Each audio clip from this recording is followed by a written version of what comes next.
Maintenant, certes, nous sommes aux premières places du classement, mais qu'est-ce que ça représente? Zéro pour l'instant. Il faut toujours essayer de trouver un équilibre. Trouver un équilibre. Voilà donc le prochain objectif de l'OM. Avec une série de 5 victoires consécutives et un jeu des plus séduisants depuis la défaite à Madrid, il semblait pourtant que la locomotive soit définitivement lancée.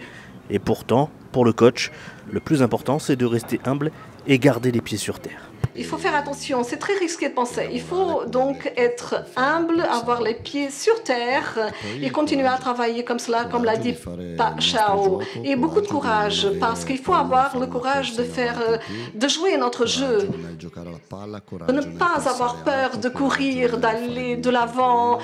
C'est précisément la caractéristique des grandes équipes. Une forme olympienne qui commence à faire du bruit en Europe. S'il y a quelques mois encore, la seule équipe française à éviter était le PSG. Aujourd'hui, il semble que la donne ait changé. Si on veut être dans cette compétition, il faut affronter les meilleurs. Et les meilleurs, on veut les affronter lorsqu'ils sont dans les meilleures phases. Bien sûr que ça va nous poser pas mal de difficultés. Il faut respecter l'adversaire. Au cours du tirage au sort, nous avons respecté à cause de la qualité de son coach. Et je crois que Marseille a de grands joueurs. L'effectif est incroyable. Ils se sont renforcés de la meilleure manière possible. Ce mercredi soir à Lisbonne, l'OM a donc l'occasion de faire perdurer son incroyable série, mais surtout de marquer l'Europe au fer rouge en montrant que cette fois, dans la plus grande compétition au monde, les Olympiens ne sont plus là pour faire de la figuration.